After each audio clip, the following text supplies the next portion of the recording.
6, a helping hand with your land. Neil from Essex here. We're out today with two of Kubota's new M7 series tractors, a 171 Premium KVT and a 151 Standard. We're going to go around both of these tractors here and show you some of the differences in features of what exactly makes a standard tractor standard and a premium tractor premium. So when we get into the world of agricultural tractors, there's a lot of differences between models. You know, when we've gone through compact tractors and utility tractors and other models, typically if you're buying, say, an M7060, those machines are virtually the same from one model to the next without major differences between tractors. And big farm tractors like this, it's not that way. These things can have a lot of options, pages and pages of options. There are, however, between the standard and premium series, a couple of major places that you can start to have some differences. So, and this tractor right here is the premium model, and if we take a look down here, you'll see there's a very robust front axle that has suspension on it. It has a floating suspension, so as you're running across rough fields and stuff, the front axle can bounce back and forth very easily with hydraulic accumulators and stuff to even out your ride. You can sit up in the cab and dial up and down how much pressure you want into those accumulators to change how that front axle responds. Over here on the standard model, you'll see those bits and pieces aren't here, right? This is an area that you can eliminate accumulators and moving parts and save some significant costs. So still a very robust front axle, still articulates from left to right, but doesn't have those suspension components in it for when you're hauling across a field.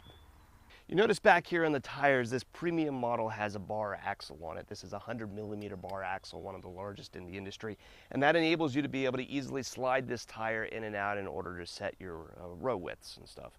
Over here on the standard tractor, you have a normal flange axle, right? A flange coming out from the transmission where the tire bolts on in place. While this tire is adjustable by, flipping the rims around, you don't have nearly the range of adjustability and the time that it takes in order to take this monstrous tire off and change bolts and stuff is a lot more significant than on an easier bar axle.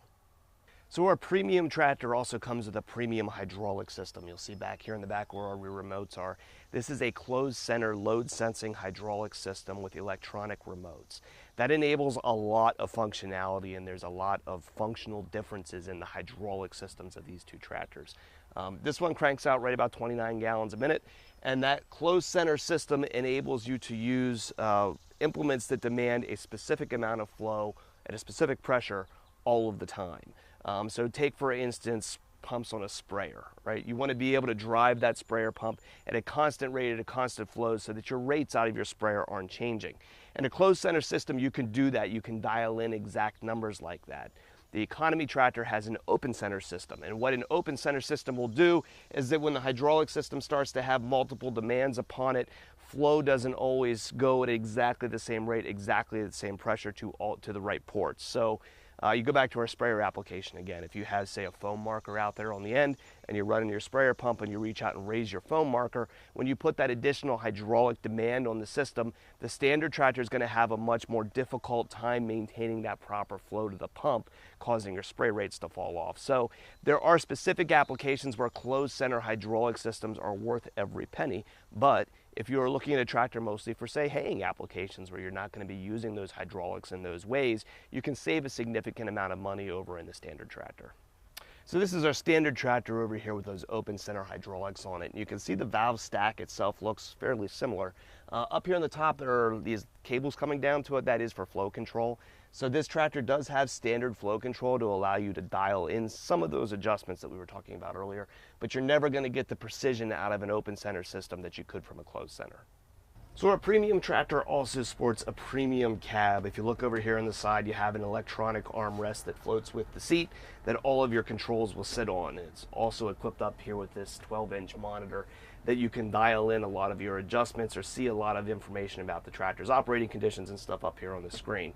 Our rear remotes that we were just talking about too in this tractor are electronic, so you have little electronic switches that you can flip right here and remotes built into your controls up here on your driving stick. That makes it really easy to operate these things. Using these electronic valves too, you can also set things like timers up here in the monitor. Say we go back to that foam marker again and it takes 3 seconds to raise it. You could just tap this thing down, let the valve run for 3 seconds, at which point it'll automatically turn off. and make those repetitive tasks a lot easier to do. So this is a much more modern, much more comfortable operating setup than what we're going to find over in our standard tractor.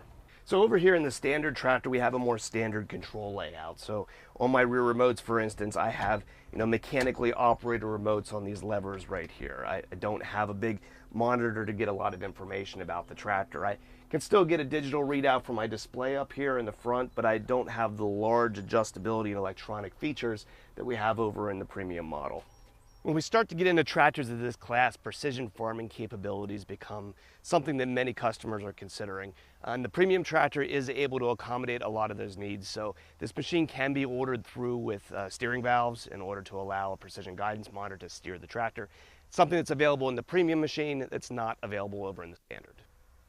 So when we get into optioning these tractors, we're going to find that there's many fewer options available on the standard series machine to help hold that price down than what you would find over on the premium tractor. Some of those things are going to be like a CVT transmission, right? That's available on the premium where it's not on the standard.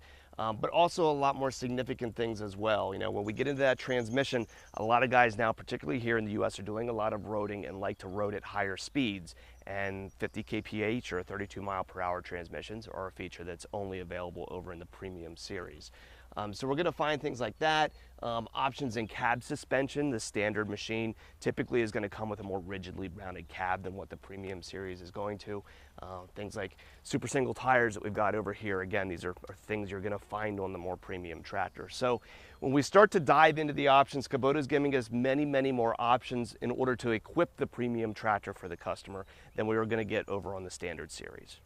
So we talked a lot about the differences between these tractors, but there's also, of course, a lot of similarities as well. So the engine that's under the hood of these two machines, if we were comparing a 151 to a 151, they both sport exactly the same engine under the hood. There are no differences there. The structure of the cab, the glass and the visibility, the way the pillars are set up are the same. There's no differences. The way your buddy seats are set up are identical, right? The emission systems on the tractors, the way the steps are set up, your grill guards, the loaders that would go onto them are the same loader. Now, granted, the premium gets an electronic valve where the standard gets a mechanical valve, but the actual lifting and working capacities of these two tractors are really very similar. The power shift transmission, if we opt for a premium tractor in a power shift, is the same power shift that you're going to find over in the standard series. So when we get into the actual workability of the tractor, for most applications where that hydraulic system is not a real factor, haying, feeding your cattle, those kinds of loader work, that kind of stuff, these two machines are capable of very much the same work at the end of the day. Simply the premium tractor is going to be a nicer machine to run, a lot more comfortable, and offer a lot more advanced features for repetitive tasks that can be programmed and accomplished through the use of the electronics in the monitor. So all of these things obviously come with a cost, right? A premium machine can have all kinds of great features, but none of those features ever come for free. So when we compare the difference between a 151 standard and a 151 premium, about as apples to apples as what we can get, there's a $19,000 difference between these two tractors at list price. So that's essentially what you're paying, and there's a lot of mechanical differences that justify that price point, particularly in the cost of those closed center hydraulics. A lot of money is tied up in those systems, so you're not just paying for fluff when you're buying a premium tractor. There is a number of added expenses in electronic monitors, hydraulic systems that make the premium tractor justify its price point. At the same time, though, when we go and we look at the rest of the product line too, the M7 tractors, being that this is a new introduction into the market, have some very aggressive programming on them that's been offered so far. And it can almost start to make this tractor a viable option for a guy looking at an M6. An M6 141 to a small M7 tractor isn't as big of a jump as you might expect when we factor all of today's programming into account. So this is a really viable tractor for a lot of Kubota's M6 or M135, M110. Those customers from years gone by can find an M7 tractor actually being surprisingly at an achievable price. So that's Kubota's M7 standard and premium tractors. If you're in the market for an agricultural tractor and we can help you, give us a call here at Messick's. We're available at 800-222-3373 and online at messick's.com.